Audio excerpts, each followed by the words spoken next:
आज हम सब अकाउंटिंग के इंट्रोडक्शन के बारे में पढ़ने वाले हैं, अकाउंट्स के बारे में पढ़ने वाले हैं, अकाउंट्स का डेवलपमेंट कैसे हुआ और अकाउंट्स के प्रिंसिपल्स कैसे काम करते हैं, उसकी कन्वेंशन, उसके कॉन्सेप्ट किस तरीके से काम करते हैं, हम स्टेप बाय स्टेप जानेंगे और स्टेप बाय स्टेप पढ़ेंगे। जो आपके junior accountant, CPT, first grade और आरपीएससी के जितने भी एग्जाम है, उसके अलावा 11th, 12th, जहां पे भी आपके अकाउंटिंग की जो बेस मटेरियल है, उस बेस मटेरियल के रूप में काम आएगा।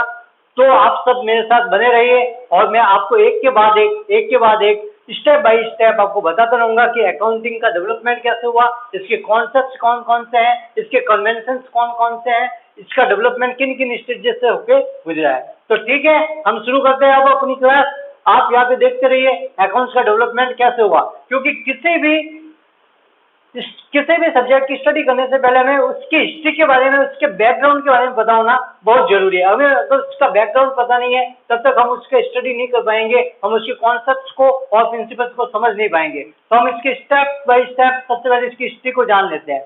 देखो, जैसे जैसे हमारे पुराने टाइम में क्या होता था, जो प्राचीन टाइम था, जो पुराना टाइम था, उस पुराने वक्त के अंदर हम लोग क्या करते थे, बार्टर सिस्टम का यूज करते थे। बार्टर सिस्टम का मीनिंग समझते हो? बार्टर सिस्टम का मीनिंग होता है वस्तु विनिमय। बार्टर सिस्टम, इसका मीनिंग होता है वस्तु विनिमय। वस्तु विनिमय, तो वस्तु विनिमय का मीनिंग क्या होता है? कई लोगों को यह भी नहीं पता होगा कि वस्तु विनिमय का मीनिंग क्या होता है।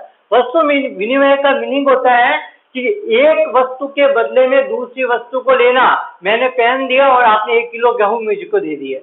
मैंने आपको 4 पुस्तकें दी, 4 बुक्स दी, 4 बुक्स मैंने आपको अवेलेबल करवा रहा हूं। 4 बुक्स के बदले में आपने मुझे वीट के 2 पैकेट्स दे दिए। ये होता है वस्तु विनिमय। सबसे पहले हमारे वस्तु विनिमय चलता था, बार्टर सिस्टम चलता था। जैसे जैसे बार्टर सिस्टम बढ़ा, जैसे जैसे दुनिया बढ़ने लगी, लोग बढ़ने लगे, वैसे वैसे लेन देन, दैट मीन्स ट्रांजैक्शन, लोगों के बीच ट्रांजैक्शंस बढ़ने लगे। और ट्रांजैक्शंस बढ़ने लगे, क्या बढ़ने लगे? लेन देन बढ़ने लगे, लेन देन बढ़ने लगे। और लेन देन बढ़ने लगे तब बिजनेस का भी डेवलपमेंट हुआ। जैसे जैसे बिजनेस का डेवलपमेंट हुआ, बार्टर सिस्टम एंड हो गया और इस सिस्टम के जगह, इस सिस्टम के स्थान पर, इस सिस्टम के जगह एक नया सिस्टम आपके बीच में आया। उस सिस्टम को हम बोलते हैं मौद्रिक सिस्टम, मॉनेटरी सिस्टम, जिसमें मुद्रा का प्रचलन हो गया, जो एट प्रेजेंट टाइम में आपके यहाँ पे चलता है।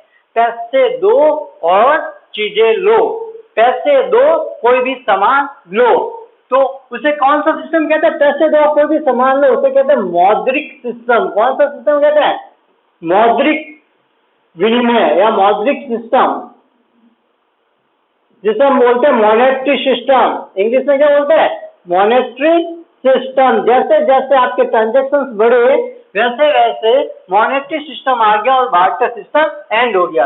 अब लेन देनों की संख्या बढ़ने लगी, ट्रांजैक्शंस आपके बहुत सारे होने लगे। जब लॉट्स ऑफ ट्रांजैक्शंस होने लगे, तब सबसे बड़ी प्रॉब्लम हमारे सामने आई कि अब इनको याद कैसे रखे। आज कौन लेके गया, कल कौन माल लेके गया, जो उधार लेके गया उसको याद कैसे रखे। याद रखने की प्रॉब्लम आई। क्या कौन सी प्रॉब्लम उत्पन्न हुई? हमारे यहाँ याद रखने की प्रॉब्लम उत्पन्न हो गई। याद रखने की समस्या हमारे सामने आने लगी। अब प्रॉब्लम जनरेट होती है कि हम याद कैसे रखें, हाउ टू लर्न एंड, तो हम याद कैसे रखें, सबसे बड़ी समस्या हमारे सामने ये आने लगी। अब याद रखने की समस्या जब हमारे सामने आने लगी, तब हमने क्या किया, इनका लेखा रखना शुरू कर दिया। अब लेखा तो सीधे स्टार्ट में तो रखा नहीं, लेखा का मीनिंग होता है लिखना शुरू कर दिया। लिखना शुरू कर दिया। उस समय, पुराने समय में बस इतना कहते थे, पहले लिख फिर पीछे दे, भूल पड़े तो कागज से ले। पहले क्या बोलते थे, इसके लिए एक बात मशहूर हो गई, लोग कहने लगे कि पहले लिख और फिर पीछे दे दे, भूल पड़े तो कागज से ले। पहले लिख पीछे दे, भूल पड़े तो कागज से ले। ये बात उस समय मशहूर होने लगी और ये अकाउंटिंग कॉन्सेप्ट के आने का सबसे बड़ा रीजन यही एक वक्तव्य है, पहले लिख पीछे दे, भूल पड़े तो कागज से ले। तो जैसे जैसे ये लिखना लोगों ने शुरू कर दिया, लोगों को याद रहना शुरू हो गया और याद रखने के लिए वो कागज पे लिखना शुरू कर चुके थे और धीरे धीरे इसी सिस्टम से अकाउंटिंग लेखांकन आपके सामने आई। लेखांकन धीरे धीरे जैसे जैसे डेवलपमेंट हुआ लेखांकन आपके सामने आई। अब लेखांकन की जितनी हिस्ट्री है तो उसके अंदर जैसे जैसे ये ट्रांजेक्शन हुए वैसे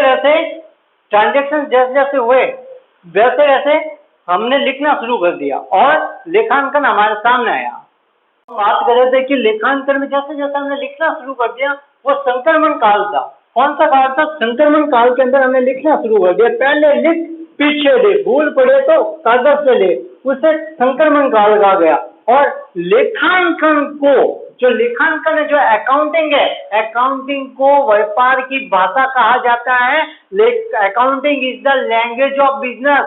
लेखांकन व्यापार की भाषा है। उसी संक्रमण काल में लेखांकन का व्यापार की भाषा के रूप में विकास हुआ। किस भाषा के रूप में? व्यापार की भाषा के रूप में विकास हुआ। व्यापार की भाषा के रूप में, बिजनेस लैंग्वेज के रूप में विकास हुआ। बिजनेस लैंग्वेज के रूप में लेखांकन का विकास हुआ और उस टाइम में लेखांकन को कहा जाता था accounting is the language of business. Accounting business की लैंग्वेज है, व्यापार की भाषा है। लेखांकन को संक्रमण काल में क्या कहा जाने लगा? लेखांकन को संक्रमण काल में व्यापार की भाषा कहा जाता था। Accounting is the language of business. अब इतना तो हमने लेखांकन के बारे में जान लिया है। अब इतना जान लेने के बाद में हम देखते हैं आगे। अब लेखांकन का विकास कैसे कैसे हुआ? लेखांकन के विकास के ऊपर हर चरण के ऊपर क्वेश्चंस बनते हैं और जो क्वेश्चंस मैं करवा रहा हूं उससे बाद आपको किसी भी एग्जाम में क्वेश्चन नहीं मिलेगा।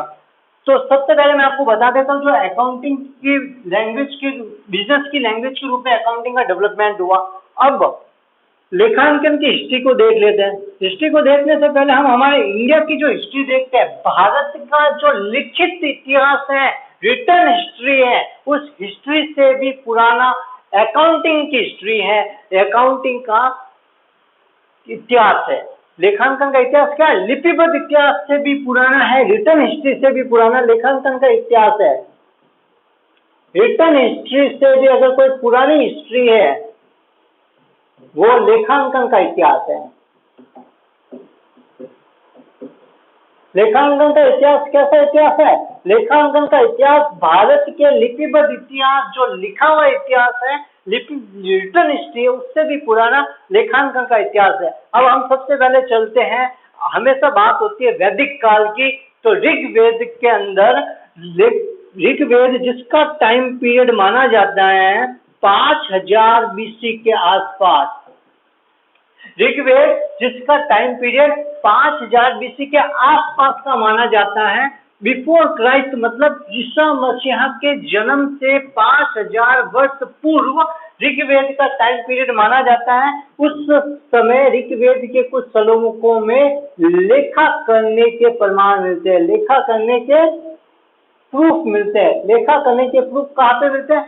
ऋग्वेद जिसका काल 5000 BC के समय का माना जाता है, उसमें लेखा करने के प्रमाण मिलते हैं। अब आगे चलते हैं मनुस्मृति के अंदर। मनुस्मृति जो विश्व का संविधान कहा जाता है, प्रथम संविधान कहा जाता है। विश्व का प्रथम संविधान कौन सा है? विश्व का प्रथम संविधान मनुस्मृति को कहा जाता है। और मनुस्मृति के अंदर चैप्टर नंबर 7, कौन सा चैप्टर, अध्याय कौन सा? चैप्टर नंबर 7, अध्याय कौन सा? 7 है। और श्लोक है आपके पास, श्लोक है 127, 127वें श्लोक, 7 और 7 याद रखने का सिंपल सा फंडा, पीछे याद है 7 और यहाँ पे भी 7। चैप्टर 7 श्लोक 127 में, चैप्टर 7 अध्याय 7 के श्लोक 127 में लेखा रखने की बात कही जाती है। मनु संहिता के अध्याय 7 श्लोक 127 में लेखा रखने की बात कही जाती है। ध्यान से ध्यान रखना। चैप्टर नंबर 7 श्लोक 127 डिस्क्राइब करता है कौन सी बात को? अकाउंटिंग को रखने की बात को डिस्क्राइब करता है, डिक्लेयर करता है कि उस समय भी अकाउंटिंग को किया जाता था, अकाउंटिंग के प्रोसेस को फॉलो किया जाता था, उस जमाने की बात कर रहे हैं। आया समझ में? इतना समझ लिया है तो हम आगे चलते हैं। आगे चलेंगे तो शुक्र नीति, एक आती है शुक्र नीति।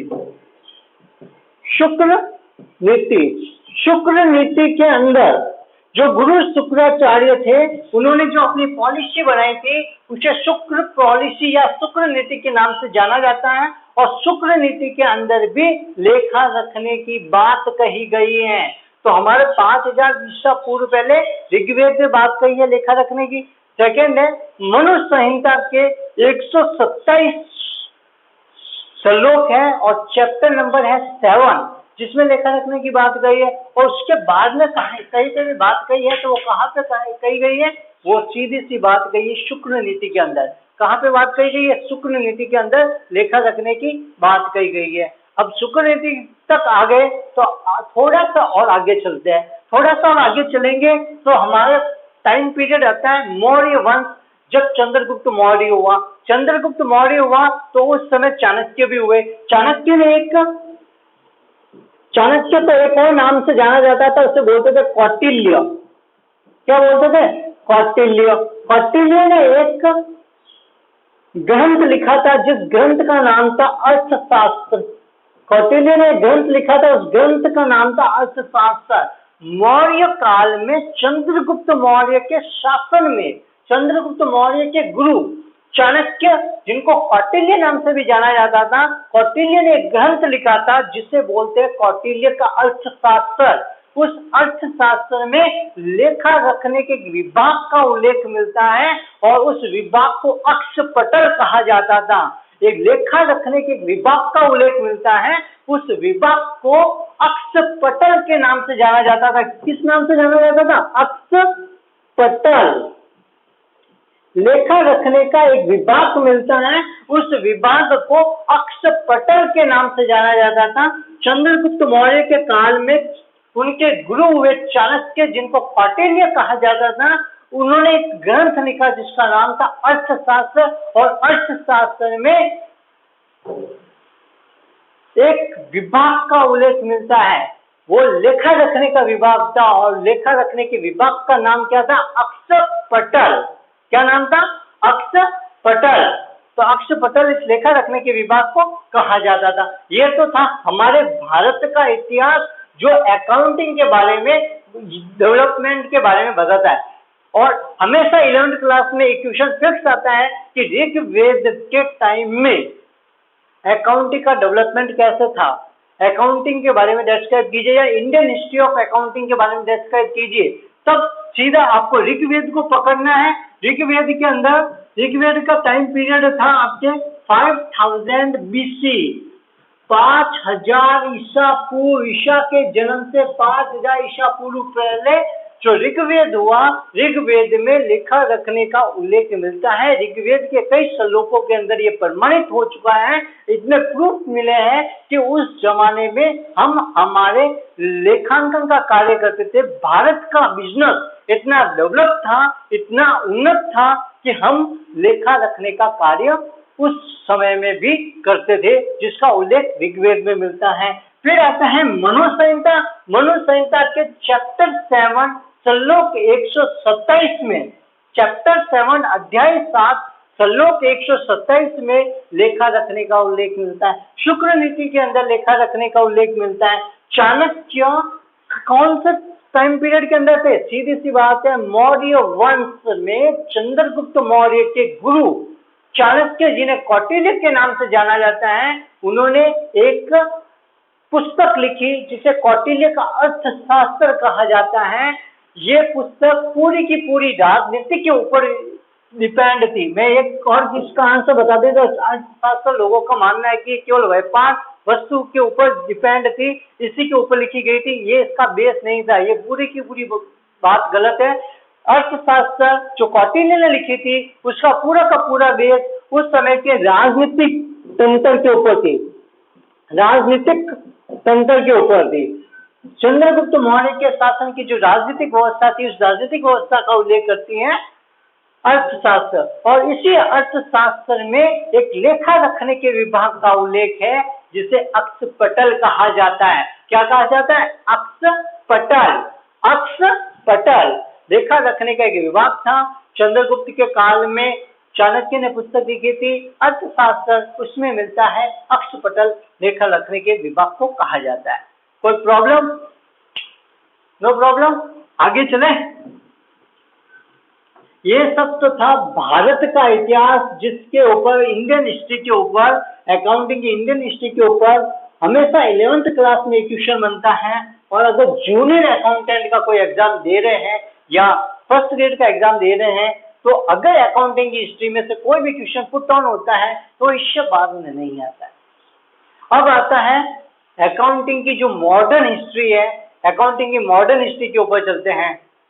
अकाउंटिंग की मॉडर्न हिस्ट्री के ऊपर चलते हैं।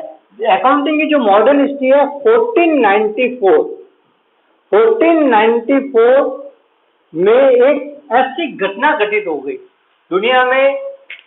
एक ऐसी घटना, एक ऐसा इवेंट हैपन हो गया 1494 में कि इटली के, कौन सा शहर था? इटली वालों ने हमेशा बहुत दुखी किया भारत वालों को, और इटली के वेनिस नगर, इटली के कौन से नगर? वेनिस नगर। मतलब इटली को हिंदी इंग्लिश में अगर आप लिखना चाहो तो ITLAY, इटली। इटली का कौन सा नगर था? इटली का एक शहर था जिसे बोलते हैं वेनिस नगर का। एक रहने वाला था, रेजिडेंट था, निवासी था, उसका नाम था लुका पेशियोली। क्या नाम था? लुका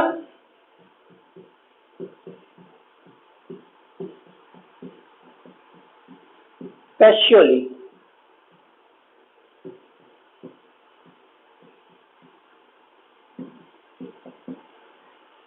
लुका पेशियोली। 1494 में इटली के वेनिस नगर के रेजिडेंट लुका पेशियोली ने, इटली के वेनिस नगर के लुका पेशियोली, जो कि प्रोफेशनल मैथमेटिशियन थे। क्या थे? गणितज्ञ थे।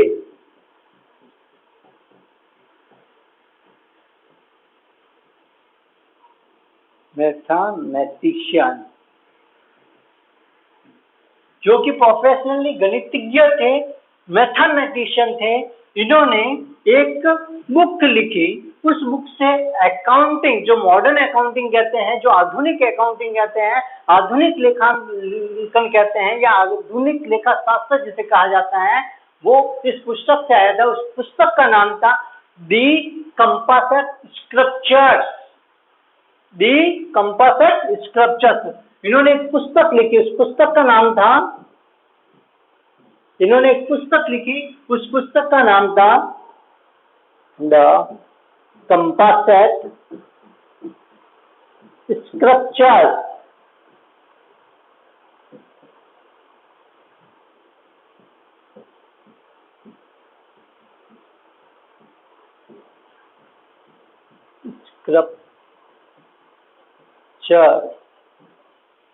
अब देखते हैं क्या हुआ, मॉडर्न अकाउंटिंग का डेवलपमेंट कैसे हुआ, कब हुआ। तो सबसे पहला है 1494 में इटली के एक वेनिस नगर, वेनिस नाम का जो शहर था, वहां के एक रेजिडेंट थे जिनका नाम था लुका पेशियोली, जो कि प्रोफेशनल मैथमेटिशियन थे, गणितज्ञ थे। जो कि प्रोफेशनल मैथमेटिशियन थे, गणितज्ञ थे, उनका बिजनेस से कोई रिलेशन नहीं था, पर उन्होंने एक बुक लिखी। He was written a book. That book's name The Composite Sculpture. इन्होंने जो पुस्तक लिखी, जो किताब लिखी, जो बुक लिखी, उस बुक का नाम था The Composite Sculptures. The Composite Sculptures नाम की बुक लिखी। अब आपके सीधा सा क्वेश्चन आता है, अकाउंटिंग का डेवलपमेंट कब हुआ? 1494। 4 ऑप्शन होते हैं, 4 ऑप्शन में से कौन सा ऑप्शन होगा? 1494। एक ऑप्शन याद रखना है। किसने बुक लिखी? लुका पेशियोली ने। लुका पेशियोली क्या थे? एक मैथमेटिशियन थे, गणितज्ञ थे। लुका पेशियोली क्या थे? एक मैथमेटिशियन थे, गणितज्ञ थे। उन्होंने कौन सी पुस्तक लिखी, कौन सी बुक लिखी? उन्होंने लिखी दी कंपासेट स्क्रिप्चर। ये 4 क्वेश्चन है जो घुमा फिरा के हर एग्जाम में पूछे जाते हैं और इन चारों क्वेश्चन को ध्यान रखना है। उन्होंने कौन सी बुक लिखी? The compass of structure. उनका नाम क्या था? लुकास पेसियोली, जिन्होंने आधुनिक अकाउंटिंग का डेवलपमेंट किया। कब किया? 1494। आया समझ में? द कंपास ऑफ स्ट्रक्चर्स नामक बुक एक मैथमेटिशियन जिनका नाम था लुकास पेसियोली, वो कहाँ के रेजिडेंट थे? वो इटली के वेनिस नगर के रेजिडेंट थे। 1494 में इन्होंने एक बुक लिखी, जिस बुक का नाम था द कंपास ऑफ स्ट्रक्चर। इनकी बुक का नाम क्या था? The compass of structure. ठीक है, हम आगे देखते हैं। अब लुकास पेसियोली ने जो ये बुक लिखी, English system of the compass of structure. Lucas Pacioli ने कौन सी बुक लिखी थी? लुकास पेसियोली ने लिखी थी दी कंपास ऑफ स्ट्रक्चर्स नाम की बुक लिखी थी। The compass of structure. Lucas Pacioli ने कौन सी बुक लिखी? दी कंपास ऑफ स्ट्रक्चर्स नाम की बुक लिखी थी, जिसे 1543 में वुड्स होल्ड कैसल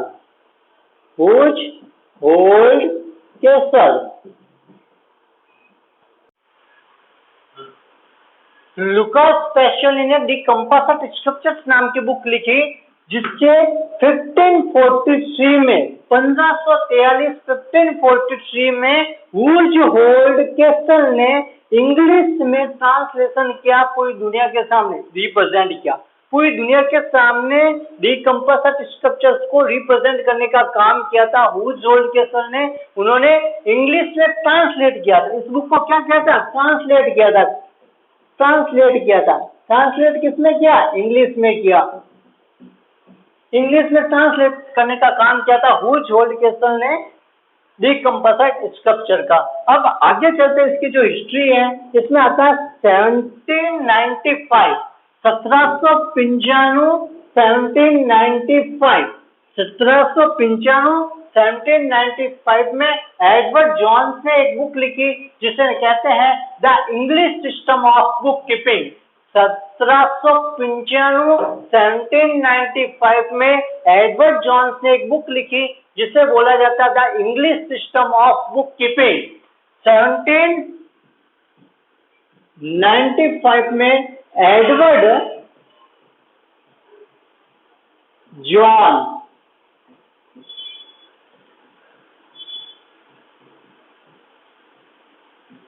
एक बुक लिखी। इन्होंने जो एक पुस्तक लिखी, जो एक बुक लिखी, उस बुक का नाम था the English system of book keeping. The English system of book keeping. 1795 में एडवर्ड जॉन्स ने एक बुक लिखी, एक किताब लिखी, जिसका नाम था the English system of book keeping. English system of book keeping नाम की पुस्तक किसने लिखी थी? एडवर्ड जॉन्स ने लिखी थी। 1795 में लिखी थी। यहां तक समझ में आया? तो हम आगे चलते हैं। यहां तक समझ में आ गया तो हम आगे चलते हैं। अब मैं बताता हूँ डेवलपमेंट ऑफ अकाउंटिंग। अकाउंटिंग का जो डेवलपमेंट है, लेखांकन का विकास जिन जिन चरणों से होकर गुजरा है, उनको हम देखते हैं। डेवलपमेंट ऑफ अकाउंटिंग, लेखांकन का विकास।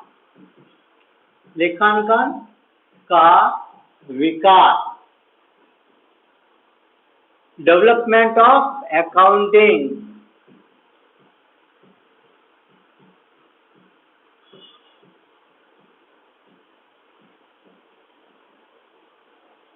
डेवलपमेंट ऑफ अकाउंटिंग है जो अलग अलग स्टेजेस में हुई थी।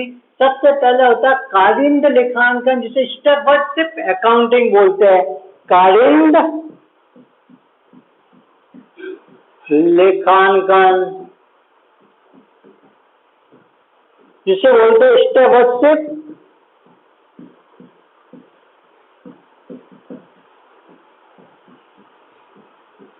अकाउंटिंग। स्टेप अकाउंटिंग कालीन लेखांकन के अंदर क्या आता है? पहले लेन देन होते थे, उन लेन देनों को लिखना शुरू किया और लेन देनों का डेवलपमेंट हुआ। लेन देनों का डेवलपमेंट कैसा हुआ? आधुनिक दोहरा लेखा प्रणाली का डेवलपमेंट कैसा हुआ? आधुनिक दोहरा लेखा प्रणाली की खोज 1494 में लुकास पैसिओली ने की थी। उन्होंने एक बुक लिखी थी, डी कंपोजिट स्ट्रक्चर, जिसका इंग्लिश में ट्रांसलेशन किया था 1543 में हुज होल्ड केसल ने। English system of book keeping नाम की पुस्तक जो बुक थी वो लिखी थी एडवर्ड जोन्स ने। ये सब किसके हिस्से थे? कालिंद लेखांकन का हिस्सा था। ये लेखांकन के डेवलपमेंट के किसमें आते हैं? ये कालिंद लेखांकन में आता है। 1494 लुकास पैसिओली, इसकी जो बुक है डी कंपोजिट स्ट्रक्चर।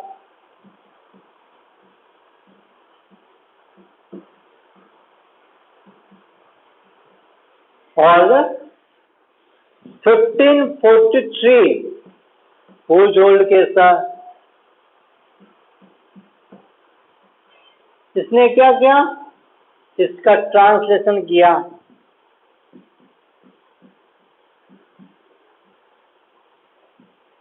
1795 एडवर्ड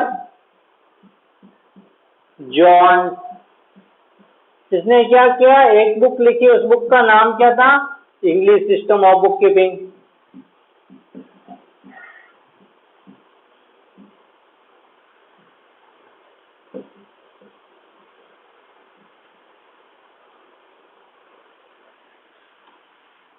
ये था कालिंद लेखांकन, जिसे स्टेप अकाउंटिंग बोलते हैं। स्टेप अकाउंटिंग का डेवलपमेंट कैसे हुआ आगे समझ में? ये हम पहले पढ़ चुके थे, इसलिए मैंने वापस इसको इतना डिक्लेयर करके नहीं बताया। अब आता है सेकंड, फाइनेंशियल अकाउंटिंग, वित्तीय लेखांकन।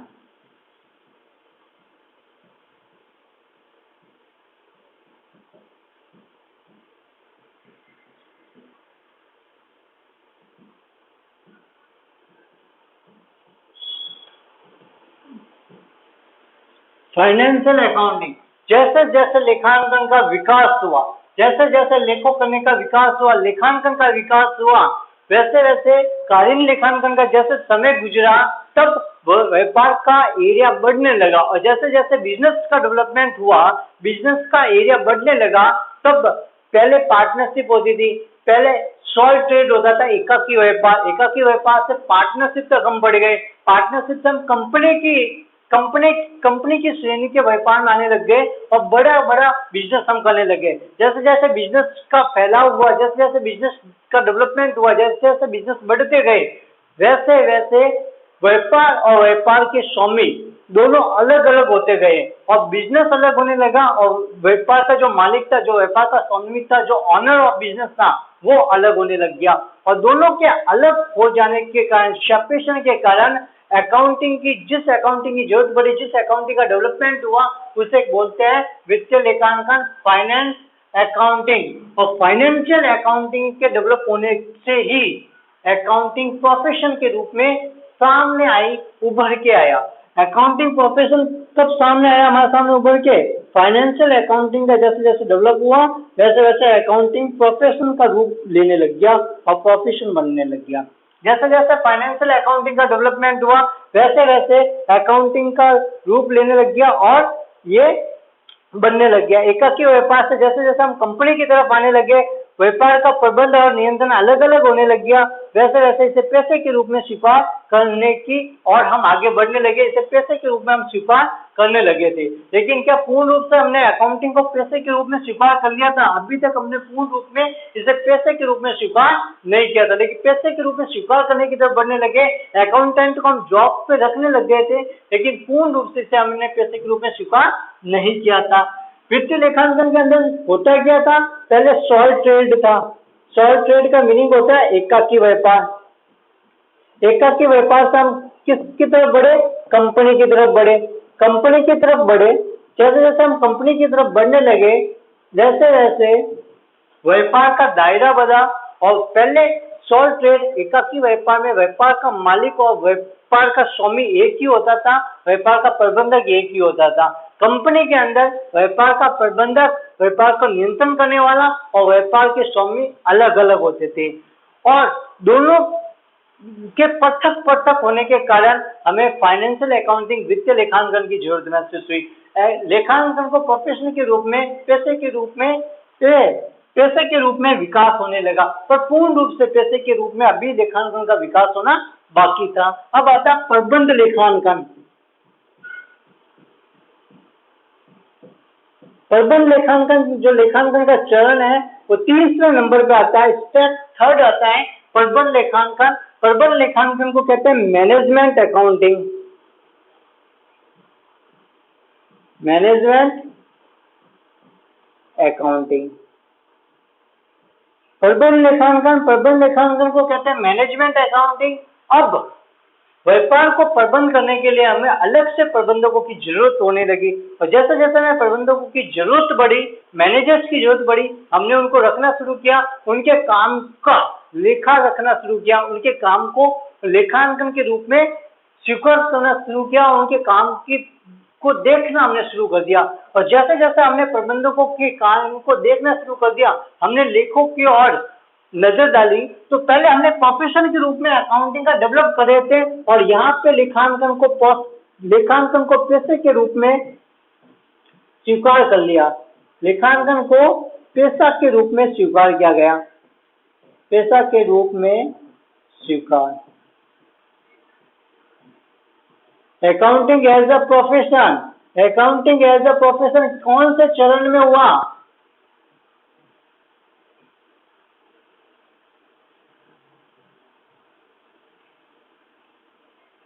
Accounting as a profession accepted in which stage? कौन से चरण में अकाउंटिंग को, लेखांकन को पेशे के रूप में स्वीकार किया गया? तीसरे चरण के अंदर। तीसरे चरण का नाम क्या है? प्रबंध लेखांकन, मैनेजमेंट अकाउंटिंग। मैनेजमेंट अकाउंटिंग जो तीसरा चरण है, उसमें प्रोफेशन के रूप में से स्वीकार किया गया। अब जो चौथा चरण है, जिसे कहते हैं सामाजिक उत्तरदायित्व लेखांकन। सामाजिक उत्तरदायित्व लेखांकन, सोशल रेस्पॉन्सिबिलिटी अकाउंटिंग, जो अभी डेवलपमेंट की स्टेज पे है। ये चरण जो है अभी भी डेवलपमेंट के स्टेज के ऊपर है।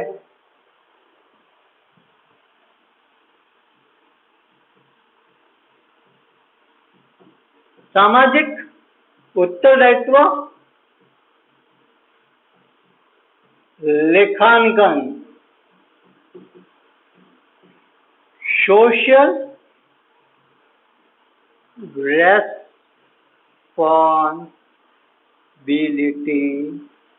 अकाउंटिंग। सोशल रेस्पॉन्सिबिलिटी अकाउंटिंग, सामाजिक उत्तरदायित्व लेखांकन। सामाजिक उत्तरदायित्व लेखांकन में प्रबंध लेखांकन को, किसको? प्रबंध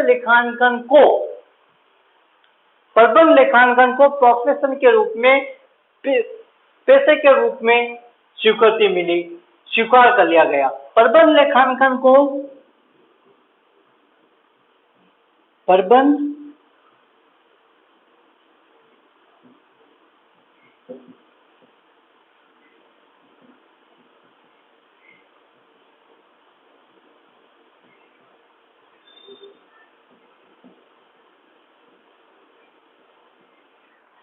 मैनेजमेंट अकाउंटिंग को एक्सेप्ट किया गया सोशल रेस्पॉन्सिबिलिटी अकाउंटिंग के डेवलपमेंट के पीरियड में। मैनेजमेंट अकाउंटिंग को एज ए प्रोफेशनल, पेशे के रूप में, प्रोफेशन के रूप में एक्सेप्ट किया गया, स्वीकार किया गया। सॉरी, सामाजिक उत्तरदायित्व लेखांकन का जब विकास हो रहा था, उसी चरण में प्रबंध लेखांकन को पेशे के रूप में स्वीकार किया गया। सामाजिक उत्तरदायित्व लेखांकन, जो भी व्यापारी द्वारा जो व्यापार किया जा रहा है, हम सामाजिक उत्तरदायित्व लेखांकन को एक बार समझ लेते हैं क्या होता है। Social accounting, social responsibility accounting, जिसके बारे में आज हर जगह चर्चा हो रही है, तो मैं सबसे पहले बता देता हूँ। सोशल रेस्पॉन्सिबिलिटी अकाउंटिंग का मीनिंग इतना सा होता है, बिजनेस जो व्यापार है, व्यापार समाज के अंदर, समाज के लोगों के द्वारा, समाज के संसाधनों को, समाज के जो रिसोर्सेज है, सोशल रिसोर्सेज है, इनको यूटिलाइजेशन करके यूज किया जाता है और बिजनेस किया जाता है, जिससे सोसाइटी को कुछ ना कुछ हार्म जरूर होता है। बिजनेस है, पॉल्यूशन होगा, बिजनेस चल रहा है तो कुछ ना कुछ सोसाइटी को हार्म हो रहा है, और जो भी सोसाइटी को हार्म हो रहा है उसलिए ऑनर ऑफ जो बिजनेस होते हैं, व्यापार के जो स्वामी होते हैं, उनका समाज के प्रति उत्तरदायित्व बनता है कि वो समाज के लिए करे।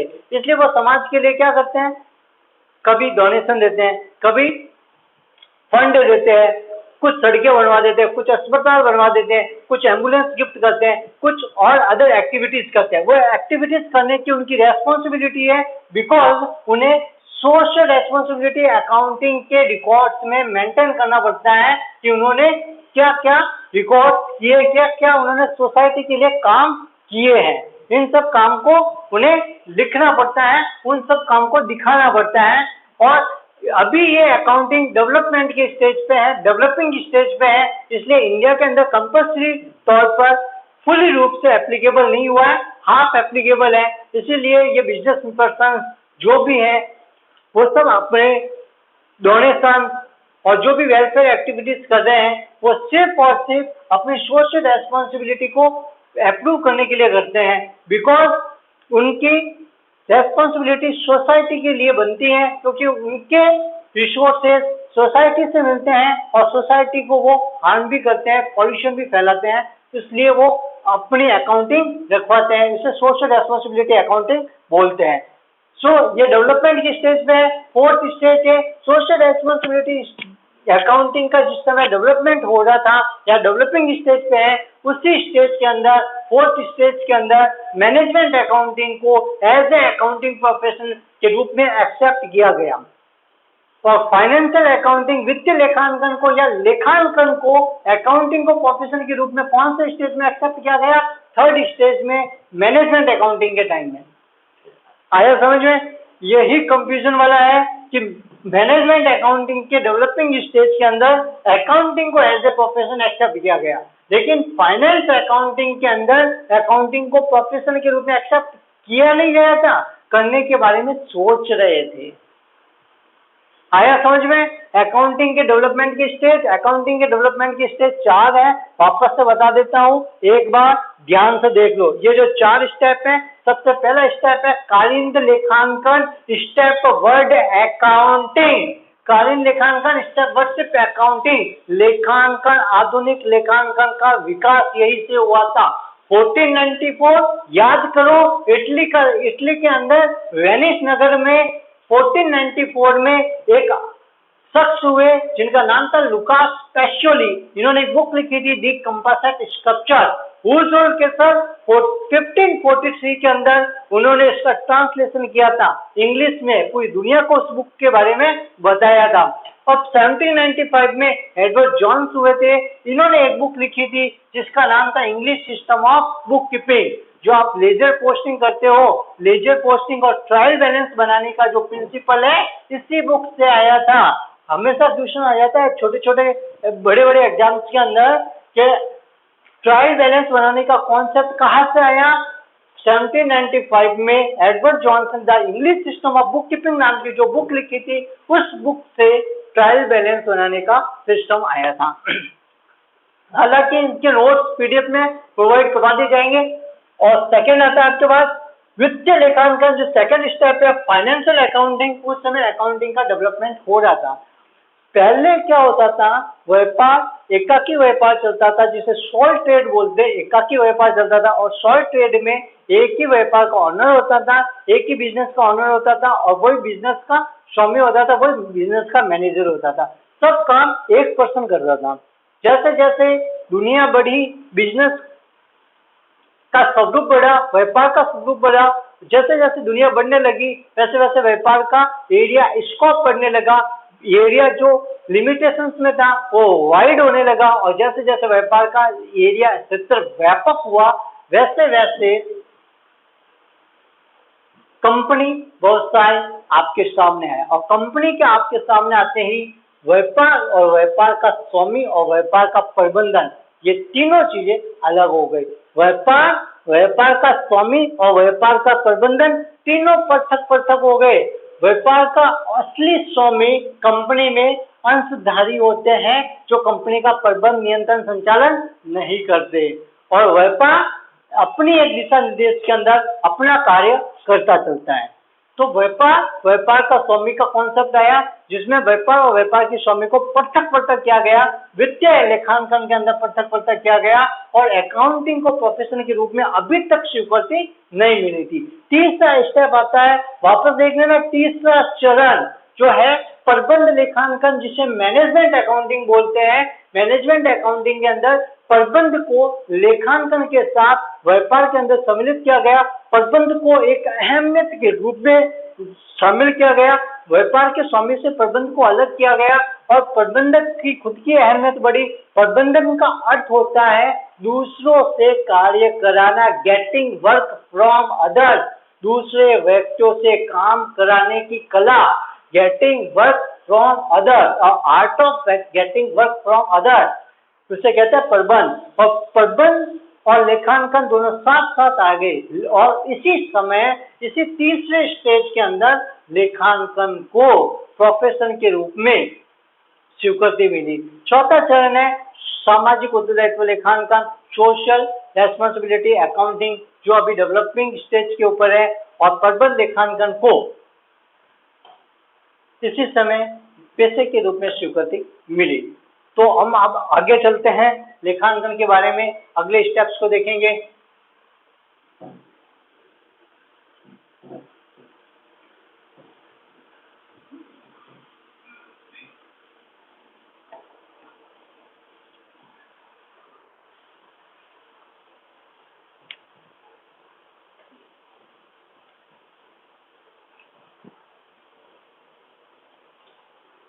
अब आता है, इसी देर हम पढ़ रहे हैं लेखांकन का विकास, लेखांकन का इतिहास, डेवलपमेंट के स्टेजेस कौन कौन से हैं। तो लेखांकन का मीनिंग क्या है, ये लेखांकन है क्या चीज, what do you mean by accounting. अब तो इतने टाइम से दिमाग में आ ही रहा होगा, तो लेखांकन का अर्थ देख लेते हैं, मीनिंग देख लेते हैं।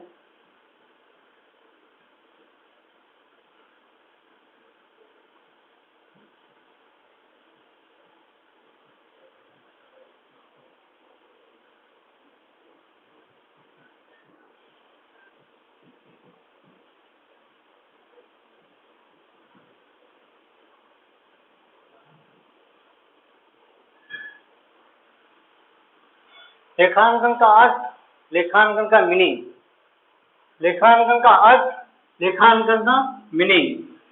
तो लेखांकन का अर्थ देख लेते हैं, लेखांकन का मीनिंग देख लेते हैं। मीनिंग ऑफ अकाउंटिंग,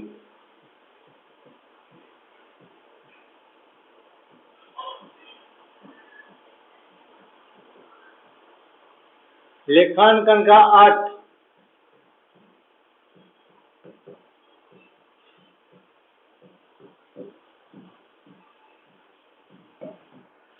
लेखांकन का अर्थ, लेखांकन का मीनिंग, सौदे और व्यवहार को पहचान करके, अभी सौदे और व्यवहार को पहचान, मापन, अभिलेखन और निरूपण को लेखांकन कहते हैं। मतलब सौदा और व्यवहार होते ही सबसे पहले उसको पहचान, मापन, अभिलेखन और संबंध के रूप में परिभाषित किया जाता है। Accounting as the identification, measuring, recording and communication of financial material. तो लेखांकन किसे बोलते हैं, लेखांकन बोलते हैं सौदे और व्यवहार को पहचान करना, मापन करना, अभिलेखन करना और संबंध करने की जो क्रिया होती है उसे लेखांकन बोलते हैं। सौदे और व्यवहार का पहचान, मापन, अभिलेखन और संबंध की क्रिया को लेखांकन बोला जाता है। Identify, measuring, recording and communicating, in process को ही हम अकाउंटिंग बोलते हैं। तो सबसे जो सिंपल मीनिंग है वो मैं आपको लेखांकन का बता रहा हूँ, अकाउंटिंग का बता रहा हूँ। तो सबसे पहले आप उस अकाउंटिंग के मीनिंग को देख लो। सबसे पहले सौदे और व्यवहार को आपको क्या करना पड़ेगा, मैं आपको डेफिनेशन बनाना सिखा देता हूँ। पहचान, पहचान को बोलते हैं आइडेंटिफाइंग,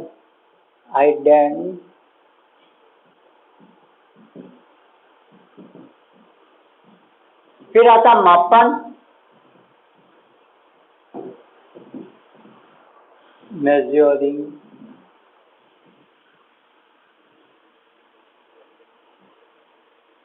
अभिलेखन,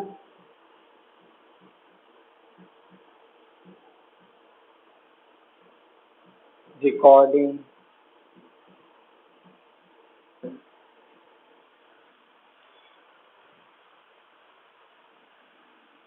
सबसे पहले आता है पहचान। पहचान के बाद आता है आपके पास आइडेंटिफाइंग।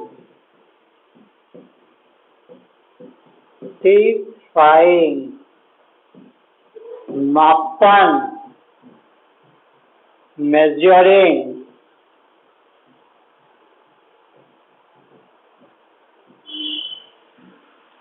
सौदे और व्यवहार को पहचान करना, आइडेंटिफाइंग, मेजरिंग, फिर आता अभिलेखन।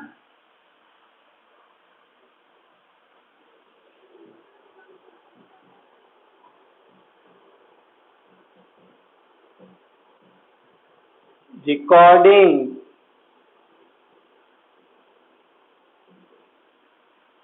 और आप सिंपल से आ जाओ संवहन, जिसे बोलते हैं संप्रेषण, कम्युनिकेटिंग।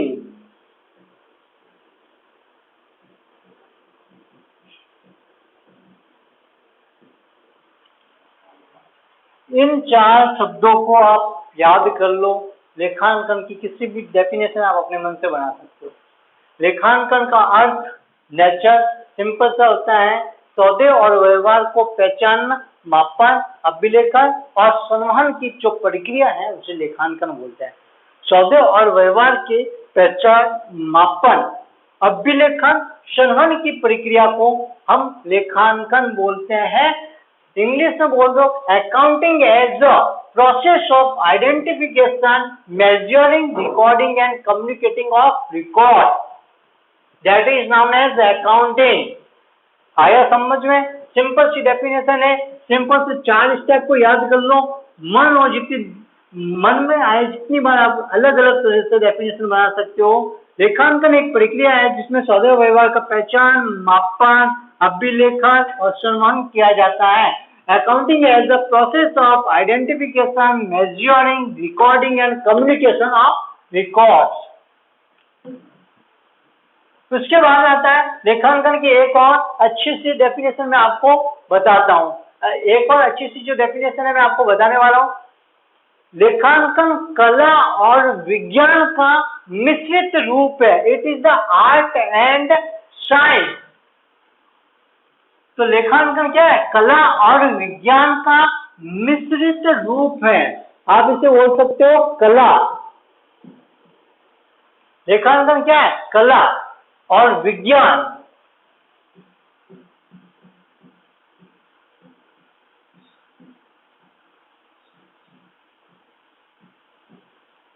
आर्ट और science.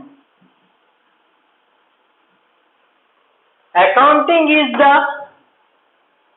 Mixture of art and science. लेखांकन कला और विज्ञान का मिश्रित रूप है। Accounting is the mixture of art and science which is the process of identification, measuring, recording and communication of record। लेखांकन कला और विज्ञान का मिश्रित रूप है जिसमें व्यवहारों के पहचान, मापन, अभिलेखन, संवहन की प्रक्रिया को संवहन, विश्लेषण की प्रक्रिया को सम्मिलित किया जाता है, उसे लेखांकन बोलते हैं। यहाँ पे आप एक और प्रोसेस, एक और स्टेप डाल सकते हो, summarising and analysis and summarising. Analysing, analysis and summarising ये भी डाल सकते हो। क्लासिफिकेशन ऑफ रिकॉर्ड्स भी डाल सकते हो। जितने तरह आप प्रोसेस बढ़ा सकते हो, प्रोसेस के अंदर स्टेप बढ़ा सकते हो, लेकिन 4 स्टेप को याद कर लो, अकाउंटिंग की डेफिनेशन बन जाएगी। तो लेखांकन क्या है? लेखांकन कला और विज्ञान का एक निश्चित रूप है जिसमें सौदे और व्यवहार को पहचान, मापन, अभिलेखन, विश्लेषण, संवहन की प्रक्रिया से होकर गुजरा जाता है, के रास्ते से होकर गुजरा जाता है, की प्रक्रिया से होकर गुजरा जाता है। तो आया समझ में? अकाउंटिंग लेखांकन के बारे में आया समझ में?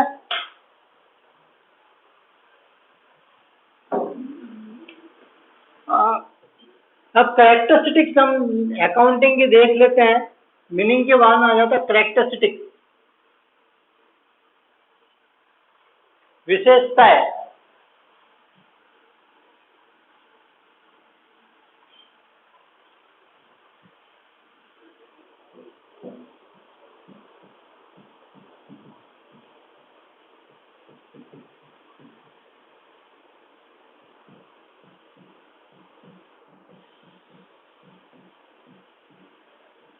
विशेषता डेफिनेशन में हमेशा विशेषताएं बनती है और इन विशेषताओं को मूल रूप से ध्यान रखना जो डेफिनेशन में से ही बनती है। सबसे पहले होता है ये एक सेवा कार्य है। कैसा काम है? लेखांकन एक सेवा कार्य है। सेवा कार्य का मतलब होता है सर्विस फंक्शन है।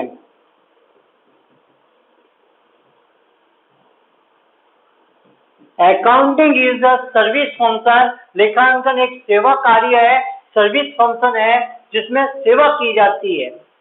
आया समझ में? सेकंड है, मैंने बताया था लेखांकन की एक डेफिनेशन बताई थी, it is the art and science. यह कला और विज्ञान का मिश्रित रूप है। तो यह कला और विज्ञान का मिश्रित रूप है। तो यहाँ पे क्या है? कला और विज्ञान। तो mixture of art and science.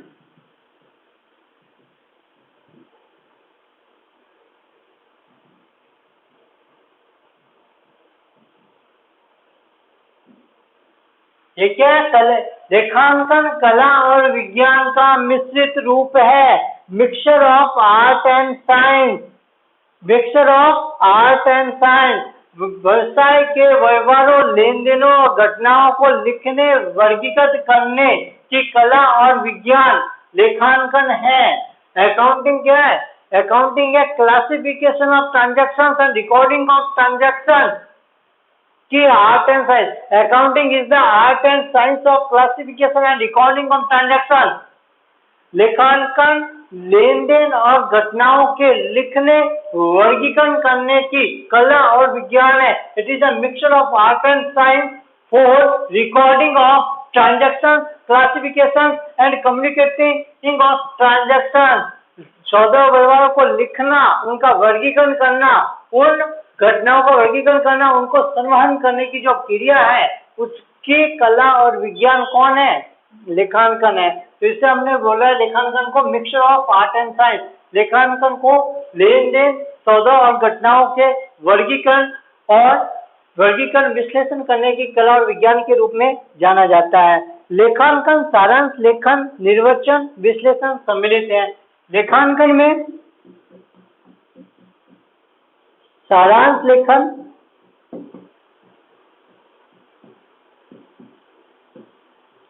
वर्गीकरण और विश्लेषण सम्मिलित है। लेखांकन में सारांश लेखन, वर्गीकरण व विश्लेषण को शामिल किया जाता है। तो लेखांकन में सारांश लिखना, वर्गीकरण करना और विश्लेषण को शामिल किया जाता है।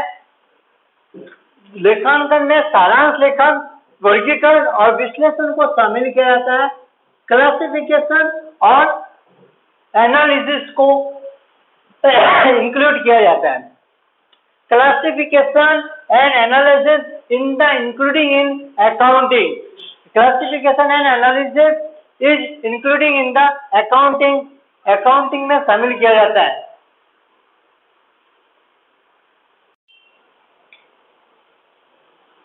लेखांकन के अंदर जो अगली कैरेक्टरिस्टिक्स है, अगली कैरेक्टरिस्टिक्स के अंदर हम देखते हैं ये क्वांटिटेटिव इंफॉर्मेशन, परिमाणात्मक सूचनाएं उपलब्ध करवाता है। तो लेखांकन हमें कौन उपलब्ध करवाता है? लेखांकन कैसे सूचनाएं उपलब्ध करवाता है? सूचनाएं उपलब्ध करवाता है।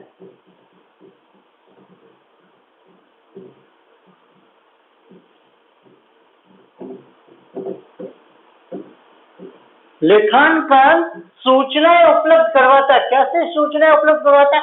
परिमाणात्मक सूचनाएं उपलब्ध करवाता है। क्वांटिटेटिव इंफॉर्मेशन उपलब्ध करवाता है।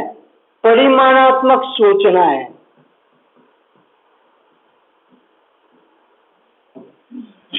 Accounting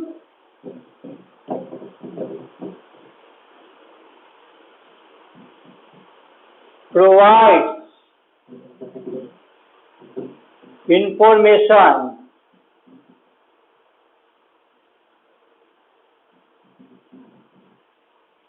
accounting provides information. Accounting information provide करवाता है। कैसे इंफॉर्मेशन? Quantitative information. ये हमेशा आता है कि अकाउंटिंग इंफॉर्मेशन तो प्रोवाइड करवाता है, लेखांकन सूचनाएं प्रोवाइड करवाता है। कैसी सूचनाएं प्रोवाइड करवाता है, कैसी इंफॉर्मेशन उपलब्ध करवाता है? 4 ऑप्शन होते हैं, चारों ऑप्शन में से आपके पास पता ही नहीं होता कौन सा है। सीधी सी बात है, लेखांकन कोई घास फूस की सूचनाएं उपलब्ध नहीं करवाएगा, क्वांटिटेटिव परिमाणात्मक सूचनाएं उपलब्ध करवाएगा, जिसमें लेन देन परिमाणों के अंदर होते हैं, जिसमें मुद्रा का कोई ना कोई वैल्यू होती है। परिमाणात्मक सूचनाएं लेखांकन उपलब्ध करवाता है। लेखांकन कैसी सूचनाएं उपलब्ध करवाता है? परिमाणात्मक सूचनाएं उपलब्ध करवाता है। अब जो लास्ट पॉइंट है कैरेक्टरिस्टिक्स का, वो मैं आपको बताने जा रहा हूं। जो लास्ट पॉइंट है जो कैरेक्टरिस्टिक्स का, वो आप ध्यान से देख लेना। ये निर्णयकर्ता को दिए गए विकल्पों में से तुलना करके, क्या लेखांकन निर्णयकर्ता को दिए गए अलग अलग विकल्पों में से परस्पर तुलना करके सर्वोत्तम विकल्प को चुनने में सहायता करता है। सब सहायता करता है, आगे तो आगे वाले का डिसीजन है सिलेक्शन करना या नहीं करना। तो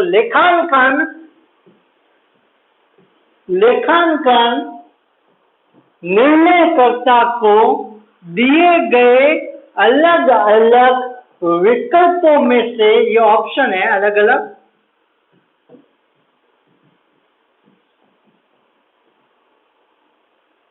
आप इसको विकल्प भी लिख सकते हो। लेखांकन निर्णयकर्ता को दिए गए अलग अलग ऑप्शन या अलग अलग विकल्पों में से परस्पर तुलना करके सर्वोत्तम विकल्प को चुनाव करने में, इसमें से सर्वोत्तम है आपके 2 नंबर का, ठीक है। सर्वोत्तम विकल्प को, बेस्ट ऑप्शन को सिलेक्शन में हेल्प करता है, helping in best option selection. लेखांकन निर्णयकर्ता को दिए गए विकल्पों में से सर्वोत्तम विकल्प के चुनाव करने में मदद करता है, हेल्प करता है। आया समझ में? अब एक बार हम सारे का सारा जो आज पढ़े हैं, उस पढ़ाई को पूरे के पूरे जो भी हमने पढ़े हैं, सब चीजों को एक बार रिवाइज कर लेते हैं फटाफट, और उसके बाद में हम अगली क्लास में बाकी का पोर्शन पढ़ने वाले हैं। तो सबसे पहले मैं आपको बता देता हूं, हमने स्टार्ट किया था लेखांकन के इतिहास से, हिस्ट्री ऑफ अकाउंटिंग। कहां से स्टार्ट किया था? History of accounting. एक बार देख लेते हिस्ट्री ऑफ अकाउंटिंग में हमने क्या क्या पढ़ा था। सबसे पहले मैंने बताया था कि जैसे जैसे दुनिया बढ़ी, पहले हमारे पास एक सिस्टम था जिसको बोलते हैं बार्टर सिस्टम, वस्तु विनिमय। वस्तु विनिमय होता था, एक वस्तु दो, दूसरी वस्तु लो, एक दो, दूसरी लो, एक दो, दूसरी लो, ये वस्तु विनिमय हमारा चलता था। जैसे जैसे लेन देनों की संख्या बढ़ी, दुनिया बढ़ी, व्यापार का एरिया बढ़ा, व्यापार के स्कोप बढ़े, लेन देनों की संख्या बढ़ी, अब समस्या आई याद कैसे रखे, और दूसरा यहाँ पे ये सिस्टम खत्म होके नया सिस्टम जनरेट हो गया था जिसे बोलते थे मॉनेटरी सिस्टम। मॉनेटरी सिस्टम, एक नया सिस्टम उजागर हुआ, एक नया सिस्टम बना जिसे बोलते थे मॉनेटरी सिस्टम, मौद्रिक सिस्टम।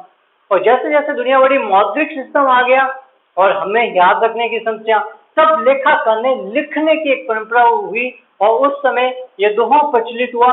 पहले लिख पीछे दे, भूल पड़े तो कागज से ले, पहले लिख और पीछे दे दिया, फिर भूल पड़े तो कागज से ले, पहले लिख पीछे दे, भूल पड़े तो कागज से ले। उसका प्रचलन हुआ, जैसे जैसे उसका प्रचलन हुआ, जैसे जैसे समय बीता, अब लेखांकन के बारे में कहते हैं कि अब दुनिया वालों ने कहा कि तुम भारत वाले हमेशा कहते हो कि हर चीज हमने पहले दी है, तो बताओ कि अकाउंटिंग तुमने पहले दी या हमने दी। तो या तो भी इंडिया वालों के पास था कि अकाउंटिंग तो भाई साहब हमने ही दी है, हमसे तो आपने ली है। उन्होंने कहा प्रूफ कीजिए। हमने कहा 5000 BC, 5000 वर्ष पूर्व जब तुम लोग नंगे घूमते थे, उस समय हमारे ऋग्वेद के श्लोक के अंदर लिखा हुआ था, हमारे ऋग्वेद के श्लोक के अंदर यह प्रमाण था कि अकाउंटिंग हमारे यहाँ पे थी। हम उस समय लिखा रखते थे, हमारे यहाँ पे बिजनेस का डेवलपमेंट था। ऋग्वेद में ये बात थी, तो ऋग्वेद के बाद में तो नहीं थी। उन्होंने कहा ऋग्वेद के बाद में भी थी।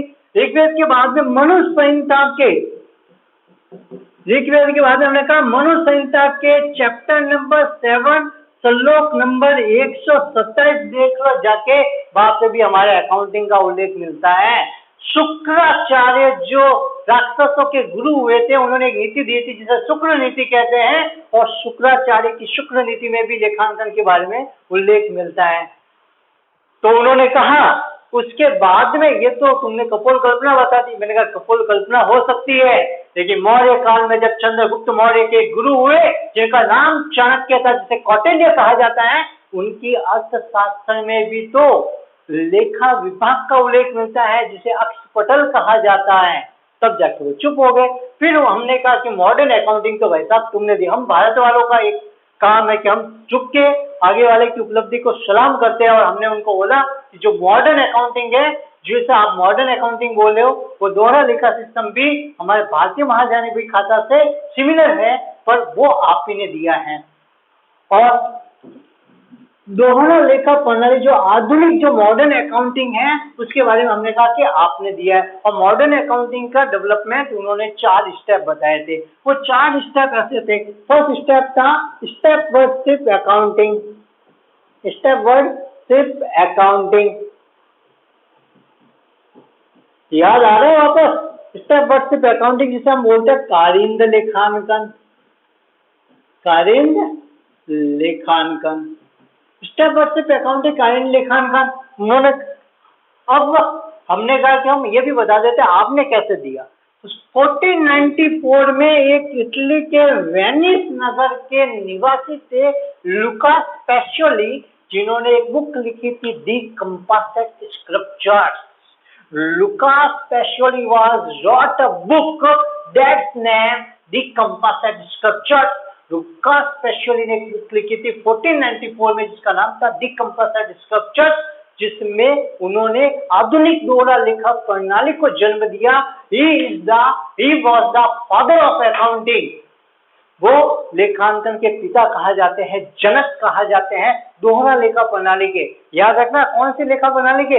डबल एंट्री सिस्टम दोहरा लेखा प्रणाली के जनक अगर किसी को कहा जाता है तो लुकास पेशोली को कहा जाता है। 1494 में इन्होंने बुक लिखी थी दी कंपोजिट स्क्रिप्चर। अब आगे चलते हैं। हुज रोल्ड के सर 1543 में उन्होंने दी कंपोजिट जो स्क्रिप्चर थी, कंपोजिट स्क्रिप्चर, इसका क्या किया? ट्रांसलेशन करने का काम किया, ट्रांसलेट किया। वुल्ज होल्ड केसर ने 1543 में दी कंपोजिट स्क्रिप्चर्स का ट्रांसलेशन कर लिया। 1795 में the English system of book keeping नाम की बुक लिखी थी। वो लिखने वाले जो व्यक्ति विशेष थे वो कोई और नहीं, एडवर्ड जॉन्स थे। एडवर्ड जॉन्स आए, उन्होंने आके एक बुक लिख ली अकाउंटिंग के ऊपर जिसका नाम था the English system of book keeping. इस बुक के अंदर कुछ सुधार किया गया अकाउंटिंग में, और खाता बही की शुद्धता की जांच करने के लिए जो तलपट तैयार किया जाता है उसके बारे में उल्लेख था। खाता बही की शुद्धता की जांच करने के लिए जो तलपट तैयार किया जाता है, ये जो सिस्टम दिया था ये इन्होंने अपनी the English system of book keeping book के अंदर दिया था। ये यहीं से आया हुआ है। ये तो था स्टेप वर्डशिप अकाउंटिंग का विकास, डेवलपमेंट। फिर जो सेकंड स्टेप होता है उसे कहते हैं फाइनेंशियल अकाउंटिंग। पहले एकाकी व्यापार चलता था, एक ही आदमी होता था, वही व्यापार का मालिक होता था, वही व्यापार का स्वामी होता था, वही व्यापार का प्रबंधक होता था। व्यापार का क्षेत्र बढ़ गया, व्यापार का दायरा बढ़ गया, व्यापार का जैसे जैसे दायरा बढ़ गया, स्कोप बढ़ गया, जैसे बिजनेस वाइड हुआ, वाइड होते ही कंपनी के फॉर्म में आ गया बिजनेस। जैसे ही कंपनी के फॉर्म में बिजनेस आया, बिजनेस जैसे कंपनी के फॉर्म में आया, तब हमारे सामने एक प्रॉब्लम आई कि अब बिजनेस और बिजनेस का अगर ऑनर एक ही होगा, मैनेजर एक ही होगा, तो इतने बड़े बिजनेस को एक साथ मैनेज कैसे करेगा? तब व्यापार के मालिक और व्यापार के प्रबंधन को पृथक किया गया, अलग अलग किया गया। व्यापार और व्यापार का स्वामी सेपरेट है, प्रिंसिपल ऑफ सेपरेशन का जन्म हुआ। व्यापार और व्यापार का स्वामी अलग अलग है, और इसी सिद्धांत के परिणाम स्वरूप कैपिटल अकाउंट और ड्रॉइंग्स अकाउंट, आहरण खाता और पूंजी खाता बनने का शुरुआत हुई। और इस समय लेखांकन पेशे के रूप में से विकास हो रहा था, लेकिन उसे पेशे के रूप में स्वीकार नहीं किया गया था। थर्ड स्टेप आता है, जिस थर्ड स्टेज के अंदर मैनेजमेंट अकाउंटिंग आती है, जिसमें मैनेजमेंट को एज ए प्रोफेशनल के रूप में, मैनेजर के रूप में, एज ए प्रोफेशनल मैनेजर्स की अपॉइंटमेंट बड़ी बड़ी कंपनीज में, बड़ी बड़ी जगहों पर, बड़े बड़े बिजनेस सेक्टर में होने लगी। मैनेजमेंट की एक अपनी इंपॉर्टेंस बनने लगी और मैनेजमेंट की अपनी इंपॉर्टेंस बनने लगी। वही उस पीरियड के अंदर लेखांकन को, अकाउंटिंग को एज ए प्रोफेशनल एक्सेप्ट किया गया ऑल ओवर वर्ल्ड। पूरी की पूरी दुनिया में लेखांकन को पैसे के रूप में स्वीकार कर लिया गया। अब लेखांकन को पैसे के रूप में स्वीकार कर लिया, इससे बड़ी क्या बात है। आगे चले तो आगे social responsibility accounting. Social responsibility accounting सामाजिक उत्तरदायित्व लेखांकन। अब सामाजिक उत्तरदायित्व लेखांकन में क्या है, व्यापारी सारे के सारे जो रिसोर्सेस है समाज से लेता है, समाज के लिए काम करता है, समाज में ही अपना व्यापार करता है, समाज से ही अर्न करता है और समाज को ही नुकसान पहुंचाने वाला पॉल्यूशन देता है। समाज के रिसोर्सेस का यूटिलाइज करके समाज को कुछ ना कुछ क्षति पहुंचा रहा है, तो उसका कंपनसेट करने का काम करता है, क्षतिपूर्ति करने का काम करता है। और उस क्षतिपूर्ति करने के काम का जो लेखांकन करते हैं उसे सामाजिक उत्तरदायित्व लेखांकन कहते हैं।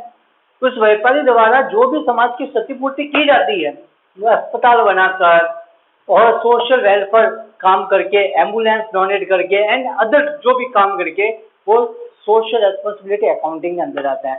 Social responsibility accounting at present में डेवलपिंग स्टेज के ऊपर है, विकासशील अवस्था में है और भारत में पूर्ण रूप से इसे लागू नहीं किया गया है। यह भी मैं बता देता हूँ। इसके बाद में आपको एक और बात बता देता हूँ। इसी चरण के अंदर प्रबंध लेखांकन को पेशे के रूप में स्वीकार किया गया। मैनेजमेंट अकाउंटिंग को प्रोफेशन के रूप में स्वीकार किया गया। आज एज ए प्रोफेशनल एमबीए की डिग्री करके कोई भी मैनेजर बन सकता है किसी भी कंपनी के अंदर। आया समझे। अब आता है मीनिंग ऑफ अकाउंटिंग। अकाउंटिंग का मीनिंग क्या है? सिंपल सी बात है, अकाउंटिंग इज द अकाउंटिंग लेखांकन कला और विज्ञान का एक मिश्रित स्वरूप है जिसमें सौदे और व्यवहार को पहचान, मापन, identification, measuring, recording and communicating किया जाता है। लेखांकन क्या है? लेखांकन कला और विज्ञान का मिक्सचर है। कला और विज्ञान का mixture, it is the mixture of art and science which is the process of identification, measuring, recording and communicating of transaction, जिसमें सौदे और व्यवहार को पहचान कर पहचान, मापन, अभिलेखन और संवहन की प्रक्रिया को लेखांकन कहा जाता है। लेखांकन कहा जाता है। अब लेखांकन के बारे में मैंने इतना बता दिया, तो आपको लास्ट में जाते जाते एक बार इसकी कैरेक्टरिस्टिक्स, विशेषताएं बता देते हैं। सीधी सी बात है, ये सर्विस फंक्शन है, सेवा कार्य। It is the service function, it is the service function. ये एक सेवा कार्य है जो सेवा के ऑब्जेक्ट से किया जाता है। सेकंड, जो लेखांकन का जो सबसे बड़ी चीज है, ये क्वांटिटेटिव इंफॉर्मेशन, परिमाणात्मक सूचनाएं उपलब्ध करवाता है। तीसरी सबसे बात है, लेखांकन में लेन देन घटनाओं को व्यवस्थित पहचान कर, वर्गीकृत कर लिखने की कला और विज्ञान है। ये इसकी एक डेफिनेशन भी बन जाती है और एक कैरेक्टरिस्टिक्स भी बन जाते हैं। लेखांकन लेन देन घटनाओं और व्यवहारों को व्यवस्थित, सारांशित, वर्गीकृत कर लिखने की कला और विज्ञान है। तो अकाउंटिंग कला और विज्ञान का एक निश्चित स्वरूप है जिसमें लेन देन और घटनाओं को वर्गीकृत, सारांशित कर लिखा जाता है। इतना बताने के बाद मैं एक और बात बता देता हूं। ये निर्णयकर्ता को उपलब्ध विभिन्न विकल्पों में से सर्वोत्तम विकल्प का चुनाव करने में मदद करता है। तो थैंक यू दोस्तों, आज हमने जहां तक किया इससे आगे का हम आगे करने वाले हैं अगली क्लास के अंदर। तब तक के लिए बाय, और हम अगली क्लास में वापस मिलते हैं।